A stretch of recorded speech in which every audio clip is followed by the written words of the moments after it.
crimes from the East. I'm your host, Pia, and with me is, Still alive, Alex. someone who's battling some kind of, ghosts. Alex! No appliances have tried to kill me yet today. Like, which of the Hindu pantheon god is in charge of, like, accidental deaths by appliances, but he needs to chill. I'm not ready yet. Hi. Hello. Yeah, how are you? Hi, Alex. That was a lot. That was a lot of strange information without context for our listeners right off the bat. I'm, like, still coming off the adrenaline. What's going on? A refrigerator tried to murder me 2 days ago when we were supposed to record originally. Coincidence? Not. I don't think so. Something's up. Something's up. What you do, Alex? The North Koreans. They hacked your fridge to follow her on you. Yeah, I was about to make some risotto, having a nice evening, getting into my little cooking rhythm, and I closed the freezer after getting something out of it. Hear a lurch. My mom's right there. Mm-hmm. The refrigerator just comes toppling down. Big thud. Pans everywhere. And this is not a small fridge. I've seen pictures. No. How tall is that thing? Like 8 feet?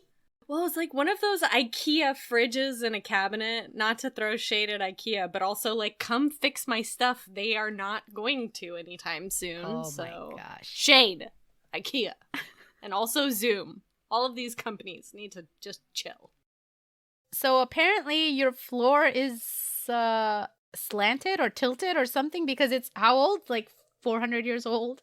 Yeah. So I think we've mentioned this. I'm in this, like, centuries-old Normandy building. 14th or 12th century. I can never get it quite straight, and all the floors are not quite flat. But I think it was ghosts.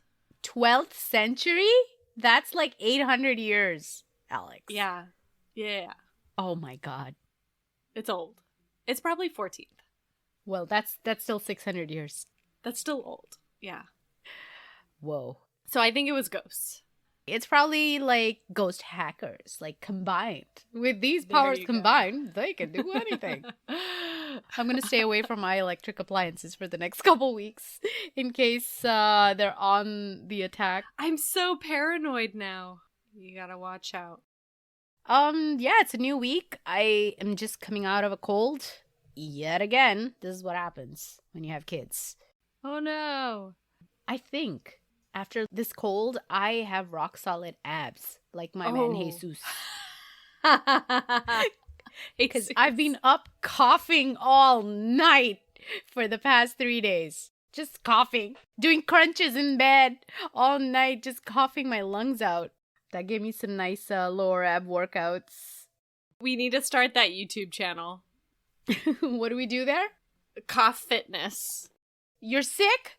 Guess what? That's no excuse to be laying in bed. When you're sick, get ripped. I don't know. We will work on the marketing.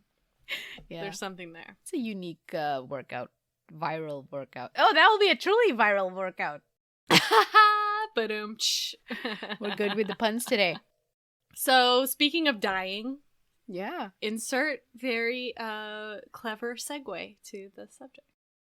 We're going to do a case from the 80s. Yeah, today's story is one that will fill you with a mix of sadness, but also pride, because it is one where a woman took on deadly terrorists. And along with 13 members of her flight crew that day, they saved the lives of nearly 360 passengers. Okay, here is the segue, Pia. Go ahead. Let's hear it. Get ready to be afraid of things that shouldn't cause you fear normally, like refrigerators and airplanes. There we go. There we go. Today we're doing an aviation true crime case. I won't call it a disaster because it could have been even worse. But the situation was saved by the heroic actions of certain people. And that's what we're going to talk about today. Cool. I call this episode Terror on Pan Am Flight 73. Our hero of the story today is Neerja Bhanot. Neerja Bhanot. Neerja.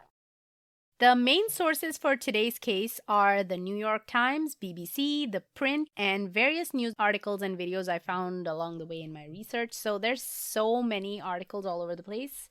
It is a very famous story, and it does take place in Pakistan. Okay. Pakistan airspace or Literally Pakistan on flight? Okay. land in Pakistan. Okay. Interesting. Yeah. So on the 5th of September, 1986, Pan Am Flight 73 was flying its typical route from Bombay to New York via Frankfurt, Germany, but only after a stop at the Jinnah International Airport in Karachi, Pakistan. That's kind of a long flight, right? Like, That sounds like a shitty flight plan, but it's the 80s, so maybe that was like an amazing one. I'm sure people back then would be excited at the thought of an even longer flight to get somewhere. More cigarettes and alcohol. What's not to love? Flying then was a novelty and almost like an amusement park ride, I'm sure. Also, there was legroom and free booze and, I don't know, luxury. It was probably cool. Comfortable. Not unpleasant. Yeah, they may have had like belly dancers and like jugglers and all kinds of entertainment. Right. Oh, what did they have for entertainment? No tiny TVs? There were no tiny TVs. What were they entertaining them with? Just like a jazz band in the back. I'm going with jugglers and belly dancers. That's probably what happened. I like that too. Yeah. It has to be on theme with wherever your layover country is. The doors of the Boeing 7... Is it Boeing or Boeing? Boeing. Let's go with Boeing. Boeing. Boeing. It sounds so stupid. The Boeing. The doors of the Boeing... I'm not saying this. Let me Google it. It can't be that stupid sounding. It's Boeing. Boeing. Okay. Like a bow and arrow. Okay. Yeah. But it's spelled more like Boeing. Right? Why is there an E in there? It makes no sense. I don't know. This is where we crowdsource our info from listeners. Why is it Boeing? Why is it Boeing? Boing. Okay. The doors of the Boeing 747 were opened. Air stairs were attached. You know, those rolling stairs that you attach to the planes. Actually, this stuff doesn't even happen now in most airports. You just have that little connecting thing right from your gate. You never even see the outdoors. Tube. Yeah, the tube. The caterpillar-looking tube. I don't know. I've been bussed around a lot lately, but that's because I'm taking the cheapest of the cheap flights. Oh. The Stairway to Heaven is only for, like, super, super duper economy flyers. $50 tickets. Yeah, exactly. Which also don't exist in America anymore, so yeah. Those air stairs were attached to the plane and 109 passengers got off at Karachi, Pakistan. So I guess they were just flying from Bombay to Karachi. And other local Pakistani flight crew and passengers came on board for their routine checks and tasks and stuff. So people got off, people got on. Okay. After fresh passengers boarded the craft, the total head count was around 379 that morning. And I say around because every single article I read gave me a different number of the total amount of people, total amount of survivors, total amount of victims, and I don't know what is going on. It's not that hard to count people, especially after a major event like this. Yeah. But they just can't seem to agree on a number. They say 379, 380, 390, 400. I'm like, what's going on? Maybe they weren't counting children. So, like, some sources are not counting children as entire people. Or, like, old, you know. I did read that. One place said 359 passengers and 9 infants. Are they suitcases? They are people, too. You have to count them. What the heck? 3.7 people. So, around 6 a.m., a van with flashing lights and sirens came speeding onto the tarmac. Van? 2 men dressed in airport security uniform jumped out from the van armed with assault weapons. That doesn't sound like good news to me. No. They started shooting into the air and also shot recklessly all around the tarmac to clear away anyone that was near the plane. 2 Kuwait airline mechanics were killed in this gunfire. Oh, shit. Okay. On hearing the gunshots, the flight crew on board Pan Am 73 sensed something was terribly wrong. Obviously, you don't expect to hear gunshots outside your plane. But they're trained for this, right? Every single flight crew member is trained for hijacking and any kind of weird situations like this, which is so interesting to think about. It's not a regular 9 to 5 job, although it seems quite mundane and ordinary. But you and I, when we work 9 to 5 jobs, we aren't given training for how to handle terrorists and hijacks and things like that. It's just airline hostesses and teachers for kindergarteners. Very interesting that they both require training for hostage situations. It's terrible. I don't want to get into it, but that just sucks. Very, very ironic, isn't it? Yeah. So, sensing something terribly wrong, 22-year-old Neerja Bhanot, who was the head purser or the chief flight attendant. What was that title? Head purser? Head purser. What the heck is a purser? This is the first time I heard that term myself as well. But it means chief flight attendant. So she's the boss on board the plane. After the pilot. Pilot is the top boss. After that, it's her. Okay. So she was at the door greeting new passengers. So when she saw the gunfire and the men rushing in, she leapt towards the intercom. But one of the attackers pulled her back by her hair. So they had already breached the aircraft. They had come in. They pulled her by her hair. By that time, she screamed out the secret code for hijacking, which was heard by all the other crew on the plane as well. Okay. And so another flight attendant, Shireen Pawan, heard the code and immediately punched it in to their emergency system. Wow. And this alerted the cockpit crew. So within seconds of the men arriving on scene, they were able to tell the cockpit crew that this is a hijacking situation. Okay. Now, this is very crucial and key. And I would call this a turning point in this entire event. Things could have gone very differently if this scenario had played out any differently. Yeah. So in a matter of seconds, as the desperate crew tried to shut the doors of the plane, the hijackers barged in, now accompanied by 2 more men dressed in the traditional local attire of a salwar kameez. So 2 were in security uniforms and 2 were in the local salwar kameez attire. So one of these guys had a waist belt around his waist, obviously, loaded with some kind of plastic ammunition. It looked like small plastic explosives. And the other had a briefcase, which was later found to be full of hand grenades. They were armed and ready to create chaos and unleash the worst streaks in humanity. The hijackers were named Zaid Hassan Safarini, Jamal Rahim, Muhammad al-Rahayal, Muhammad al-Munawar. Now, these are not their full names. They have many more names in their names, but I'm not going to bother to say it all because they don't deserve that respect. These attackers were members of a Palestinian terror group called the Abu Nidal Organization, which was active in the 70s and 80s. These 4 men had one goal: to hijack the plane, fly it to Cyprus, and demand the release of their group members imprisoned in Cyprus and Israel on various other murder charges. So this is how they went about doing it, which is a lot of work. Yeah.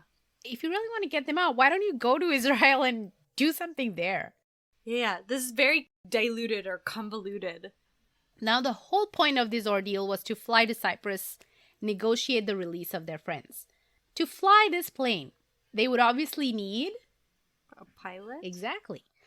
Now, one of the hijackers put a gun to Neerja's head. Safarini, the head terrorist or the lead terrorist, he grabbed another flight attendant named Sunshine and demanded to be led to the cockpit or Neerja would be shot.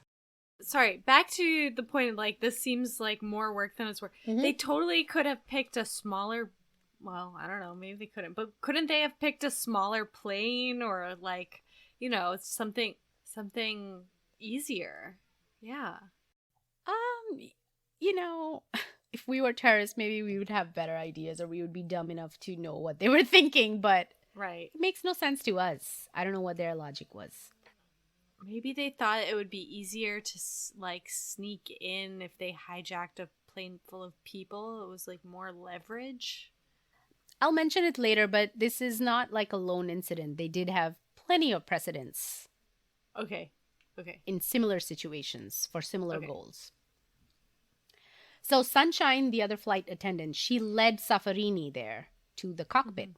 And as he broke down the door, he was shocked by the empty seats that lay bare, just staring up at him. There was no one in the cockpit. It was empty.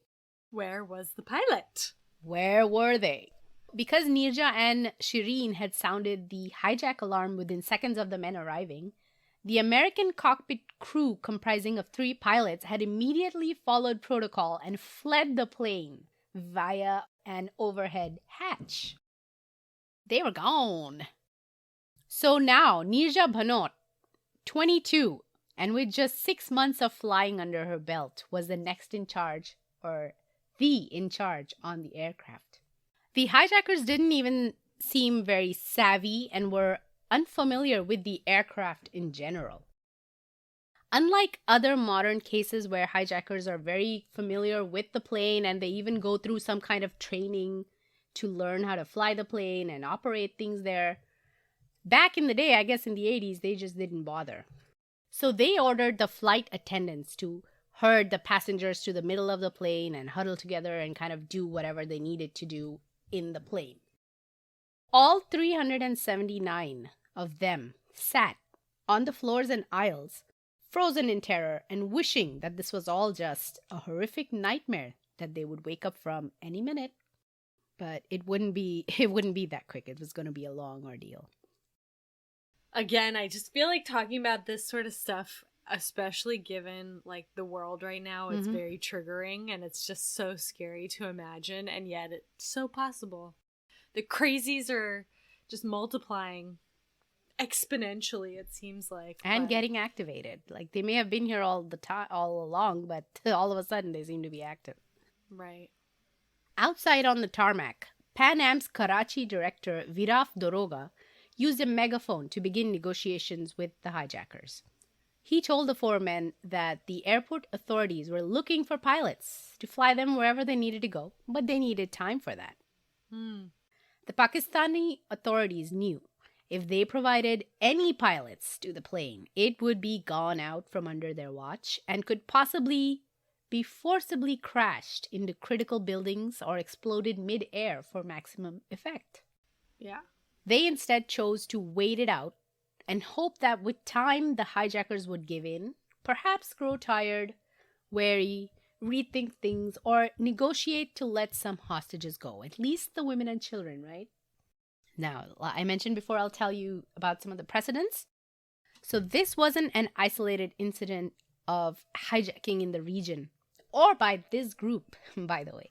So 10 years ago to that day, on the 5th of September 1976, exactly 10 years to the day, Palestinian hijackers had taken control of a plane over Nice, France. Oh. With 80 passengers on board. They flew it to Cyprus, then to Tunisia, to Israel, and back to Cyprus. So they're just hopping all over the place. For why? For why? Demanding the release of 8 of their incarcerated peers. Okay. Gotcha. So you're just stalling. In that incident, after being grounded on the tarmac for 4 hours, the attackers gave up and they let the hostages go after they were assured that they would be given a separate plane to escape in alone. Okay. Were they? I couldn't find too much more information about this. That's it. That's where the story ended. That hostages were let go. Case closed. Yeah, they're probably like blown to bits or something. Once you get the hostages out, it's like... Who cares about what they want, right? Yeah. Hostages are out, blow them up. But 80, okay, back to that point again. 80 seems a lot more manageable than 300. Yeah. Those are smarter hijackers. Yeah. So perhaps the Pakistani officials thought a similar strategy would work in their favor as well, right? We let them wait it out, they'll get tired and let people go. Yeah. Now, Neerja and her flight crew tried their best to keep the passengers calm and allay their worst fears. They kept a level of professionalism even in times of grave danger. And this kind of reminds me of the Titanic, where apparently the band was playing as the ship was sinking just to keep people calm. Right. Yeah. That's what it reminded me of. It's just lucky that the people who could keep their like shit together were also the flight attendants. That is very much probably a requirement of the job. They select people who are able to keep their calm. They're not just selecting the prettiest, but the prettiest and most able to do that job. Right. Now, this wasn't Neerja's first bout with danger and hardship. Born on 7th of September 1963 in Chandigarh, North India, to mother Rama Bhanot and father Harish Bhanot, who was a Bombay-based journalist working for the Hindustan Times. Two elder brothers, Akhil and Anish Bhanot, who doted on her and always supported her in all her ventures in her young life. They all lovingly called her Lado, which means beloved one. Lado. Okay. After the family moved to Bombay, she finished schooling from a very prestigious school called Bombay Scottish School and went on to complete her college education from St. Xavier's, also in Bombay. Both of these are very well-established institutions. Like Bombay Scottish is like where all the celeb kids and stuff go to study nowadays. How Scottish is it? I don't know. Maybe they do the jig there too. Do you have to learn Scottish English to go to the school? When you're at the school, do you come out with like a bit of a Scottish accent? Because that sounds great. Or maybe every morning all the kids get a shot of scotch. Yeah, there you go. Some haggis in the afternoon. That's how you start That's your definitely... day. So once in college, she was spotted by a talent scout and landed several modeling contracts owing to her striking beauty and that X factor that she possessed. Some people just have it, that je ne sais quoi. Yeah. Well, Neerja had it. Just look at her pictures and you'll see what I mean. Let's do that, okay? Okay. In some ways, she seems very normal. And then you see, like, there's something about her that just seems special. Okay, here's Neerja. Oh, wow. She could be a Bollywood star. Right? Like, I feel like she could have been, like, a Bond actress. Like, a Bond Yeah, girl. totally. She's totally beautiful. Yeah. Like, crazy. This is the 80s... like flight attendants for you, though. I mean, there was this sort of, you almost had to be a performer and have this sort of look, I feel like, when as a hostess during that time period. Wait, is that a stamp with her face on it? Yes. Is this because she's a hero? That's cool. Good for her. We typically never talk about the looks of any victim or survivor because it's not important. Yeah. It really doesn't matter. But here I'm talking about it because it was part of her life and her journey. Because she was so striking and so beautiful, not only physically, but also as a person. She made a career for herself in a very short duration. Because of that brilliance that jumps out at you through the screen, a smile so bright and sincere that you would certainly buy whatever she was advertising. She had over 20 print and TV ads, and she was on the face of several popular magazine covers within literally a few years. So she started modeling when she was like 18, maybe 17. And in like 3 or 4 years, she was a supermodel in Bombay, which is not an easy feat by any means.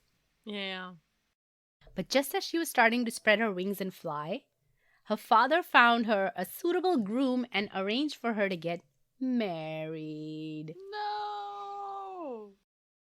Now, modeling is not considered not now, but back in the day, modeling, acting, blah, blah, blah, were not considered honorable professions, really. So her family was supportive, and they nurtured her fiercely independent spirit. But they did live in Indian society, and perhaps feared her modeling career might jeopardize her marriage prospects in the future, which is why they arranged this thing for her. And this was through an ad in the paper. That's how they found the groom. Everyone was shocked when the Bhanot family Sherni, or tigress, agreed to this marriage. Neerja loved her father and trusted his decision, so she agreed to do it, which was a shock. She was 21 years old. Okay. She got married and moved to Sharjah in UAE. I mean, I don't want to get into the whole GOAT value system, but by normal, like, real life, what a human being is, that's a very young age. So she got married and moved to the Middle East, I believe Sharjah in UAE, with her new husband called Naresh Mishra. I want to say that name. Naresh Mishra. Remember that name. Naresh Mishra. Naresh Mishra. Gotcha. A practical stranger, really. I mean, no one really knew him that well. And there all hell broke loose. Alone and cornered, this Sherni spirit was broken by her husband, who tormented her by starving her, locking her in her room, abusing her. Yeah, like emotionally manipulating her, demeaning her, and demanding dowry from her parents. Oh, damn. They made a bad deal. All in all, a total piece of shit husband, I think. Yeah. Naresh Mishra, you trash human. Yeah. Go find a trash can and live in it, Naresh Mishra. So he wrote several letters to voice his displeasure on her failings as a homely wife. She was a career woman, right? She wasn't up to speed on how to clean and cook and do all the other things. Which is fine. What's the big deal? You learn. You live and learn. You adapt. And also, why isn't he doing any of these things? What a nerd. Writing a letter about that? Like, he wrote several letters to her and her father, complaining to her father, like, this is what your daughter's failing to do. That's some big loser energy. Some BLE. I'll read a little bit of that letter. I know it's not, like, important to the story. Lay it on me. I felt like we should hear it. We need to play a tiny, tiny violin song. Take charge of the house. Cooking has to be done whether you work or not. You have to be quiet and well behaved. A wife has to accept the husband as he is. Okay. Modeling and fashion shows are unacceptable. But you can work as a computer programmer. Oh, I can? You can. Why, thank you. What if you're like modeling for computer programs? How's that? Does that work, Naresh Mishra? You have to forget your father's home. If you don't accept these conditions, we will separate, it said. Oh no! I separate. You're gonna leave? Well, see, he's using it as a threat because he knows back in the day in Indian society, a divorced woman won't be considered equal to any other single woman, right? Her marriage prospects are now going to be worse. Well, I know that's the way that it was, but nothing could be worse than being married to that guy. Yeah, that's why I wanted to say his name. Except maybe like being on a hijacked plane. That's probably worse. But that guy, he's a strong second for being the worst. Well, Neerja wasn't taking this bullshit. So within 2 months, somehow, Neerja fled to Bombay on the premise of completing her final modeling assignment. And she just never looked back. Love that for her. Mm-hmm. She divorced this garbage human. And with the full support of her loving family, she looked forward to making a meaningful and successful life for herself. Yeah. God, she's a boss. Boss, babe. Shortly after, she was helping her friend apply makeup for an interview one day. And she convinced Neerja to apply for the job as well. Which is so cute. Like, when I think about this moment, it literally sounds like an 80s movie, like teen movie scene. So this job was for the all-Indian crew that Pan Am had announced for their Asian flights that year in 1986. Out of 10,000 applicants, Neerja was one of 80 selected. And I'm sure that was no accident. She was a supermodel, and they're like, yep, we want her. She was sent to Miami for training, and as a testament of her excellence, within a short time, she was promoted to head purser, or basically the top boss of the flight crew, at the tender age of 22. So she's just excelling all over the place. I'm not sure that inspires a lot of confidence for me. Like, I don't know. I mean, the reason we're talking about her today is because she was capable. Yeah, totally. For sure. Like, age doesn't matter if you've got your shit together. Even if you don't have your shit together, age doesn't matter. Whatever. I don't care. The 22 of 1980s is not the same 22s of 2022. This was not Neerja's first time having to make tough decisions, right? We have seen she had a difficult life early on. So after 4 hours of waiting on the tarmac, the hijackers grew wary and angry at the lack of response from the Pakistani officials. They singled out an Indian American, 29-year-old Rajesh Kumar Patel, and made him kneel in front of one of the airplane doors. They then opened the door and warned the officials that if no pilot was sent in 15 minutes, they would kill Rajesh. Oh my God. And when no pilot came, the hijackers shot Rajesh point blank and pushed his body out the door onto the tarmac below. Rajesh was born in Kenya, Africa, but he lived in Orange County, California with his parents. And he had only recently become an American citizen, just 2 months before he took this flight. He had come to visit his 80-year-old grandma in India, and he was taking her and his aunt back to the US on this ill-fated flight. Rajesh Kumar lost his life on the way to the hospital. Wait, so his grandma was also on the flight? Yes, his 80-year-old grandma was on the flight. This is a sidebar, but I tried to look up as much information as I could about Rajesh and what was going on, because he was the first, right? Yeah. He was the first one that they killed on the plane. Oh no. His grandma didn't make it back. When all the other survivors were sent back home, his grandma wasn't on the plane, and his family was wondering where she is. They were told the next day that she had actually died as well. They couldn't find out if she died as a result of the event. Did she die of natural causes? They were not given enough information, and the worst part is that her body wasn't sent back. What? They just cremated her body in Pakistan. What the hell happened? Oh. Now, this is very disturbing for traditional Hindus, right? Totally. You want to make sure that your last rites are done in accordance with your beliefs. Right. So they were very, very upset about that. And I couldn't find any more information about what happened. But it's just, those little things. It's really weird. Weird and terrible. This brutal, cold murder rattled everyone on board and on ground. Mm-hmm. The hijackers meant business and were clearly not afraid of killing innocent people to get what they wanted.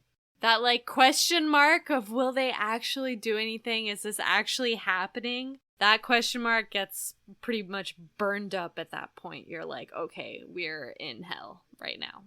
Seeing no other way but violence as a means of communication, the hijackers demanded that Neerja and her crew collect every passenger's passport and hand it over to them. Why do you think they were doing that? To see if they look like anyone?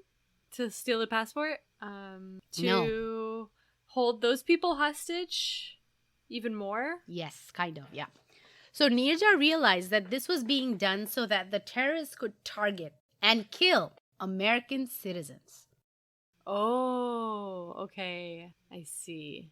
On great risk to their own safety, the flight crew collected all the passports, but successfully hid all 43 passports of Americans on board. Okay. So this was also apparently an idea that Neerja had. Hours passed with many more threats to the safety of passengers. The hijackers decided that they would start killing British citizens because they couldn't find American passports. Second best. Haha. British. Just kidding. Thankfully, they did not follow through. Their feud was with Israel and its main backer, America. The U.S. Best of pals. So every few hours, Safarini would either take Shireen or Sunshine, the flight attendants, up to the flight deck or cockpit and use them as human shields to look out and scope out what was going on outside. He kept asking them if they could spot American fighter planes. That's a bit self-important, I guess. 379 passengers on Flight 73 were hanging on with bated breath for nearly, guess how many hours? 72. Oh, that's too much. 16 hours. Oh no. I mean, that's 72 plane hours. And in that situation, God, it must have felt like forever. To soothe them, Neerja and her flight crew, including Sunshine, Shireen, Nupur, Dilip, Masi, Madhavi, and others, they served the frightened passengers coffee, sandwiches, and whispered words of comfort to them, assuring them in those dark, uncertain times. I'm sure those small but precious treats made a world of difference to the passengers. Again, they're still doing their duty, they're doing their jobs, even under these circumstances. Yeah. And there were several unaccompanied children on that plane, which is horrifying to me right now as a parent thinking about that. Yeah, never letting the kid fly ever again. So even as she served coffee, Neerja was thinking ahead. She tore off her copy of the plane's safety manual for the emergency exit door operation and hid it inside a magazine. She then handed that magazine discreetly to a man seated at the emergency exit and asked him to read the magazine carefully. Okay. Interesting. Secret communication. Yeah, the hijackers are watching them like, what are you doing? Don't try anything funny. So she hid it in a magazine and she's like, oh, here, you're bored, read a magazine. But it had the emergency instructions on how to open the door, the exit door. When the pilots had evacuated the plane, they had left the plane's engines on as per protocol so that the lights, air conditioning, and other vital systems could continue to function for the people on board. Yeah. But after 16 hours, the plane's power source started to dwindle and the AC turned off around 9:30 p.m. The emergency light strips came on, which are very dim. So essentially, the plane was plunged into darkness. Oof. The hijackers feared that the Pakistani army had sabotaged the plane and commandos were about to enter the aircraft. This is what they thought. They are very paranoid, and they think that they are a really big deal. I won't say it's unwarranted what they're thinking. It's possible that this was going to happen. It's just that that's not what actually happened. Right. It's just that the batteries ran out. The power ran out. Yeah, but it's like they're looking for American fighter jets and they think that there's like some super high-tech ops that's like counter hijacking the plane. It just feels very like delusional in a sense. But I think you have to be sort of delusional to do something like this to begin with. Agreed. So they kind of feared it's all gone downhill. This is it. This is the end. Yeah. And they started whatever their plan B was. Uh-oh. Oh, no. I don't know what that's going to be. One of the men shouted out a prayer.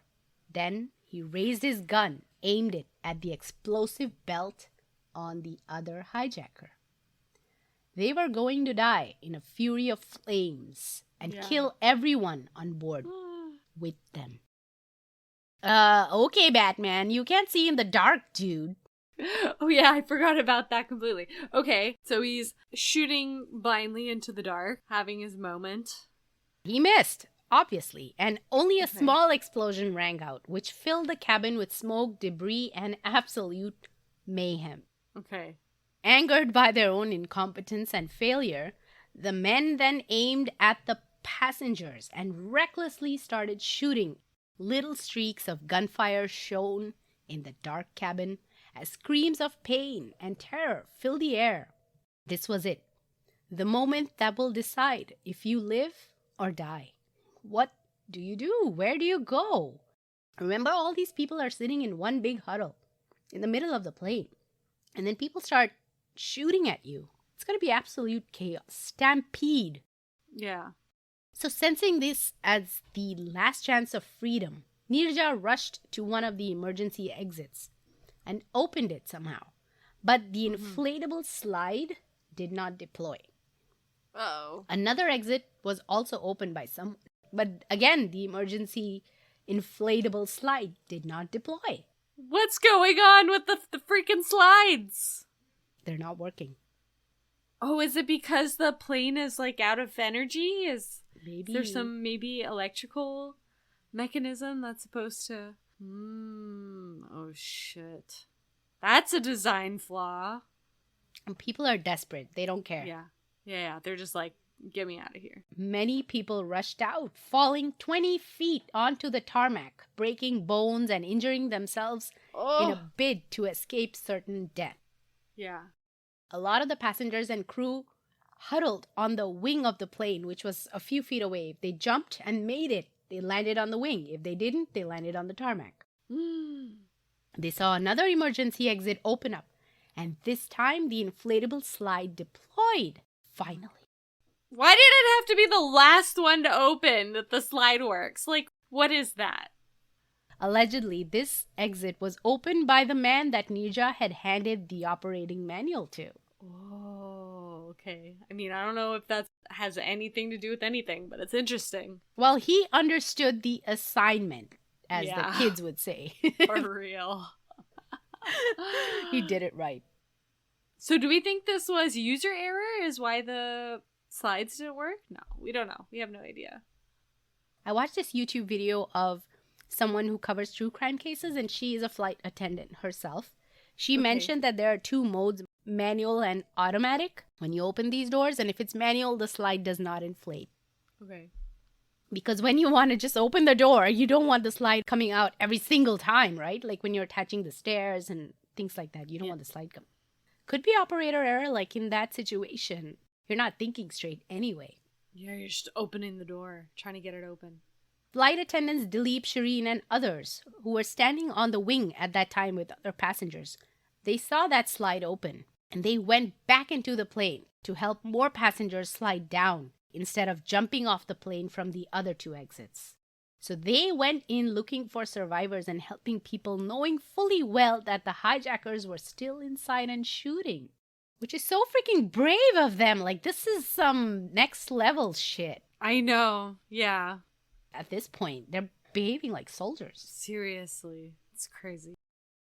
They found Neerja near the emergency exit with multiple bullet wounds to her shoulder, neck, arm, and abdomen. No! She was bleeding profusely, but she was still kind of hanging on. She was barely alive. She could have escaped when she opened the exit, because she was the first one to open the exit, but she didn't. Right.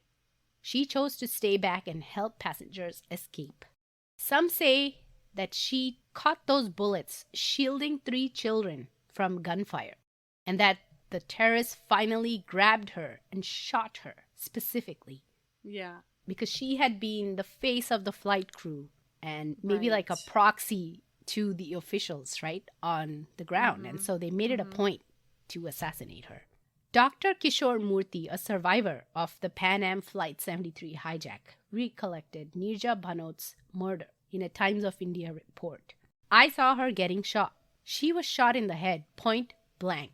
Sitting in the 6th row from the front, I saw her during her last moments.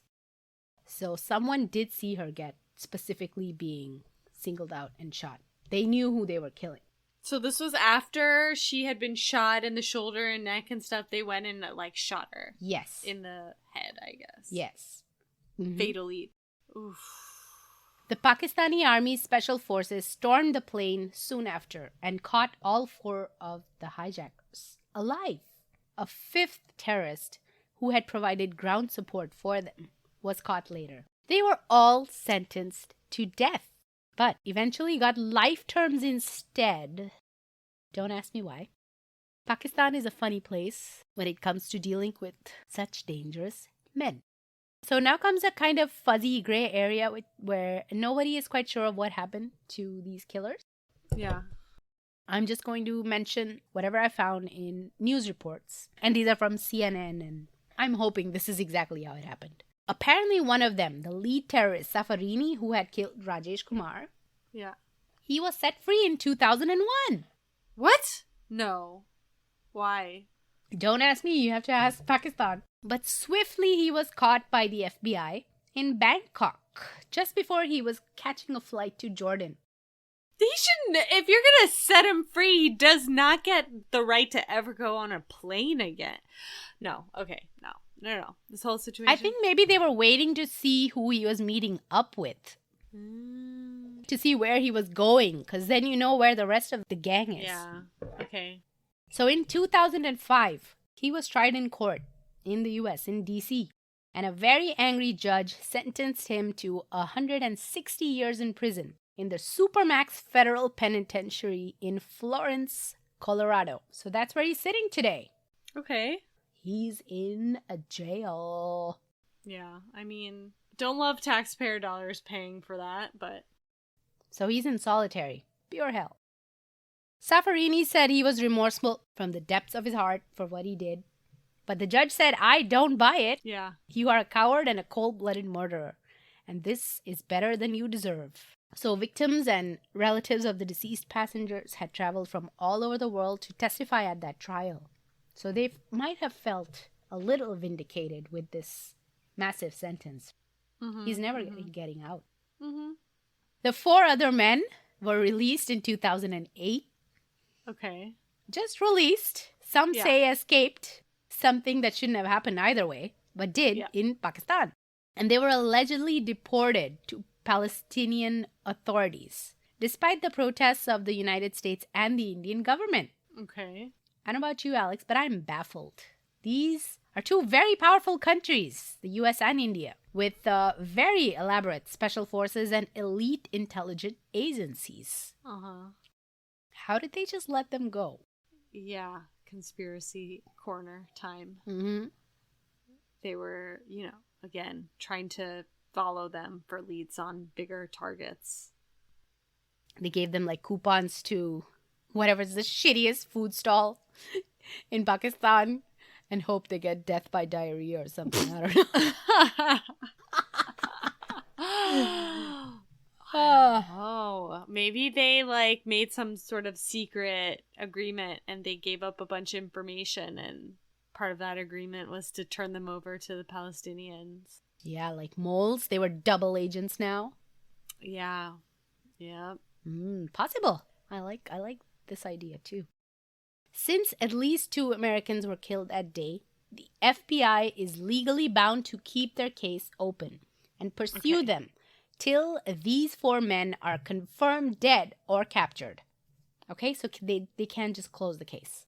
The U.S. Department of State has offered a $5 million reward for information on these terrorists.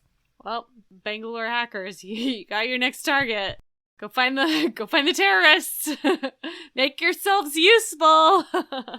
5 easy million? Go find these guys. Report them to the FBI.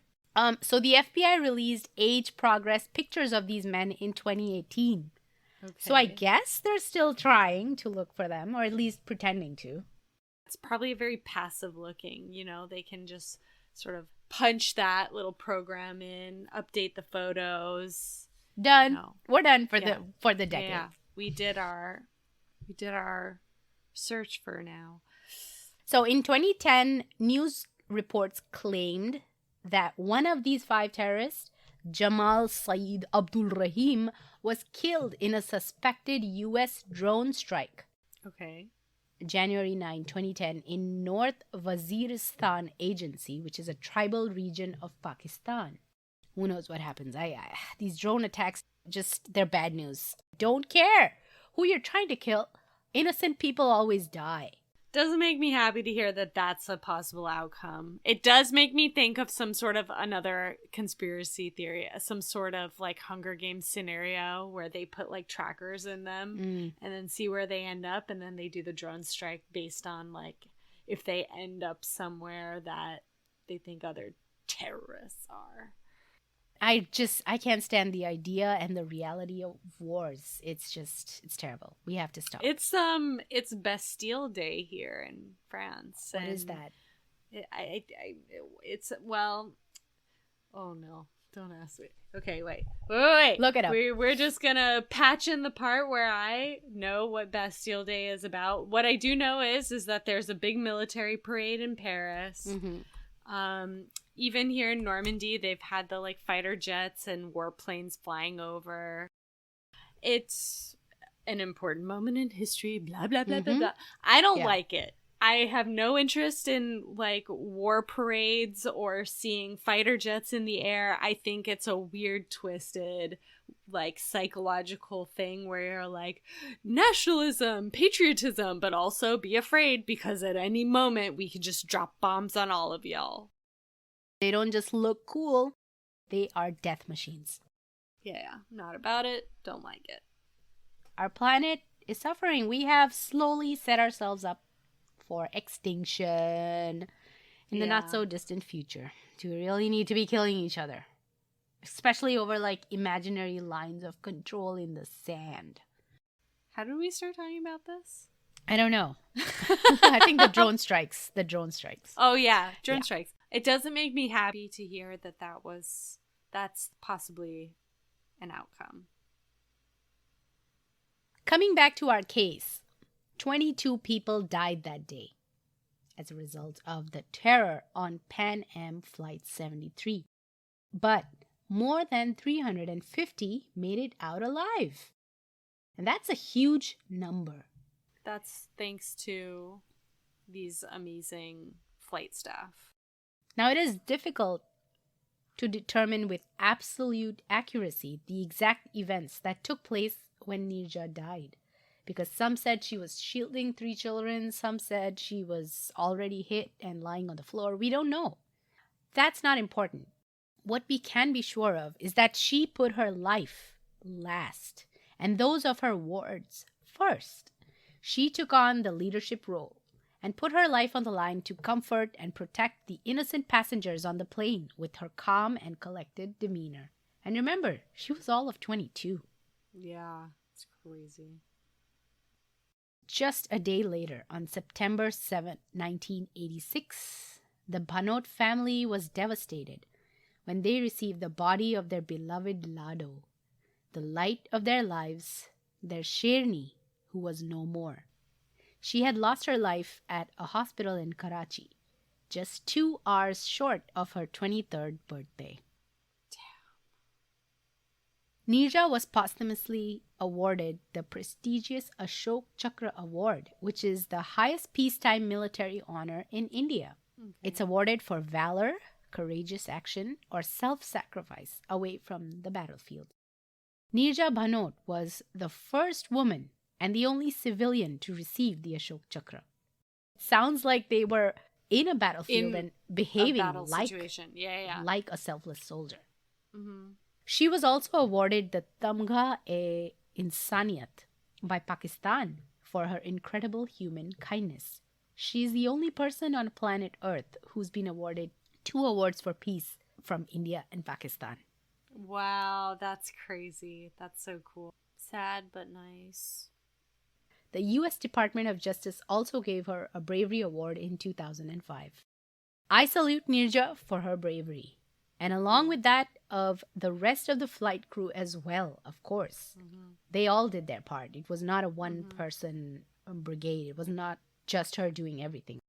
But I think she was definitely like leader and a catalyst and like the driving force and sort of like keeping everyone's spirits up and focused on the task, because that's why they killed her. It's because they knew that like she was the tigress, you know, she was the heart of the crew and the people at that point of 359 people that day.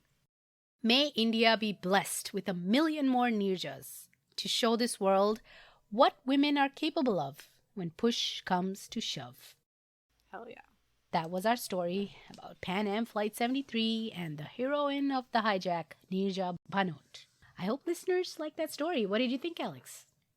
What I liked about this story, which is a bit dark, besides the heroism and this awesome person that we were just talked about, I really like that all of this happened on the ground. Why? Because I just don't want to think about that when I'm flying. I don't want this happening and also have the element of being in the air. I guess that's why it was really crucial that the pilots were alerted and were able to escape.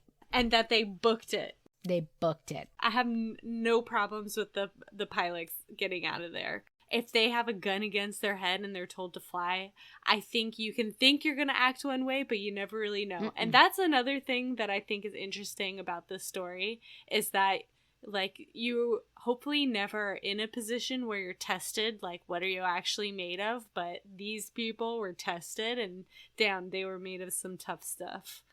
Exactly. So that's cool. Yeah. That's really cool. This story is pretty famous. I've actually heard Neerja's story told on plenty of other podcasts, including My Favorite Murder. They did an episode on her, which was so great to hear.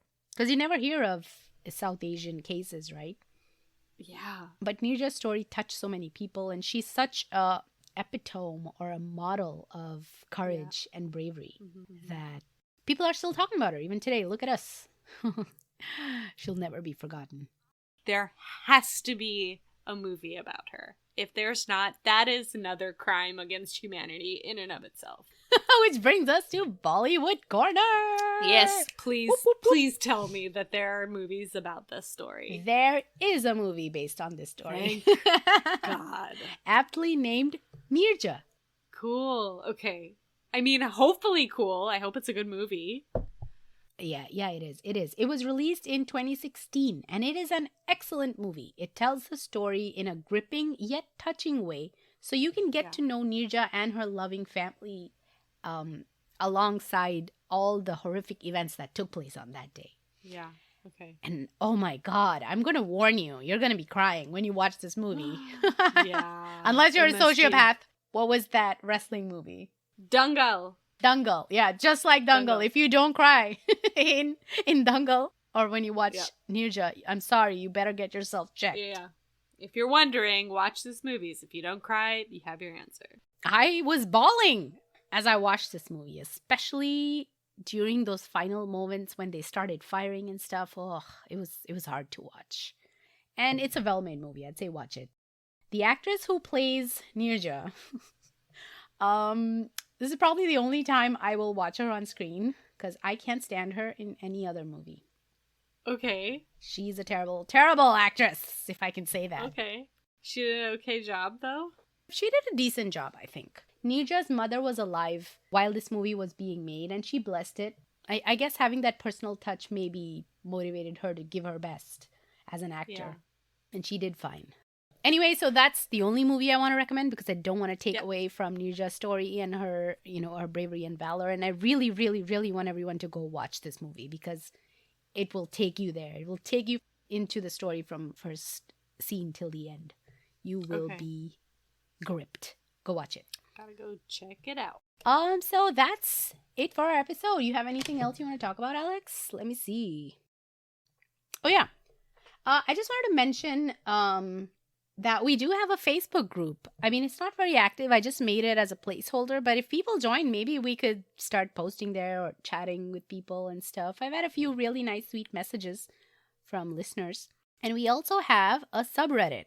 Remember when we had our little moment with the true crime sub? Getting banned. And I got banned by the mouth. Start our own. I'll just keep posting on my own sub. So, Desi True Crime, that's what it's called. Cool. Nice. Come to the Desi True Crime sub. You can post if you have cases you want to post about South Asia or diaspora from South Asia. Go ahead, post, chat, message, do whatever you want. I'm not going to be that mod trying to police people over there. I have a couple of stories that, I want to cover in the next few episodes, but I'm not sure on the timeline. It's summertime, like I said. This is when we go out and live and kind of do things, go on trips, and I don't know if we'll be able to keep the 2-week schedule for July or August. We'll ramp up in the fall when it gets cold and all we have to do is be inside and focus on inside stuff. So yeah, chill, watch movies, go out, watch TV, go on a hike, do whatever you want, go to the beach. You don't have to be indoors. Please keep using hand sanitizer and covering your mouth when you cough, because people here have sort of forgotten that that's like a thing. Yeah, please be safe. Be safe. I've just coughed all over my mic, so I'll probably have to burn this thing now. I watched this show on Netflix. It's called Ranveer versus the Wild or something. It's this Bollywood actor who goes on a wild adventure with Bear Grylls. Okay. In that show, so Ranveer and his friend, they're using like Indian words when they're talking amongst themselves. And Bear Grylls sits there and makes this very somber comment. He's like, it's so cool how similar our languages are. Like, you also use the same words like us. You use words in Hindi just like us, like jungly and jungle. And he was just so amused by that. And I was like, Bear, excuse me. Jungle and jungly are not English words. Yeah. Excuse me. You stole them from Hindi. The gall. That was so dumb. That was so stupid. Bear Grylls, I hope you're better informed now. But someone tweet him or something. Tell him jungle and jungly are not English words. Yeah, let's start that. Let's start that hashtag. See, this is the problem, right? This is the problem. I know. Our colonial white devils stole all our words. And then forgot. Credit where credit is due. Pepper. Okay. I just wanted to say colonial white devil in this episode. You know, we have to get it in. We have to get it in. One per episode, at least. One minimum. Episode. It's in our contract. Check that box. We did it. We did it. You want to tell people to follow this stuff? You know, it's the stuff. You got to follow it. Our Instagram handle at Crimes from the East is also our email address and website. Yes. Yes. It's so easy to remember. Yeah. Crimes from the East. Crimes from the East. You type it into Google and you'll find all our social handles. Subscribe, like, review. Please rate us on Spotify. It's very easy. Rate it's us. right in the app. Go into Spotify. Click 5 stars only. You have to listen to an episode. Support us on Patreon. Yes. And if you're in Europe, hit me up. I'll send you some stickers. I hope you like them, Alex. Oh, I am obsessed. I don't know which ones to put on my computers. Stick them all. All of them. I'll send you a bunch more. I got more made, so I'll send you more to send to any European listeners that want some. Hit Alex up. Yeah. All right. Take care, everyone, and join us again next week. Well, no. Join us again at some point in the future. In a future week. In a future week. I'm not committing to a date. Yeah. But you can join us then for another episode of Crimes from the East, your Desi True Crime podcast with a little masala and spice. Namaste. Namaste. Bye. See ya.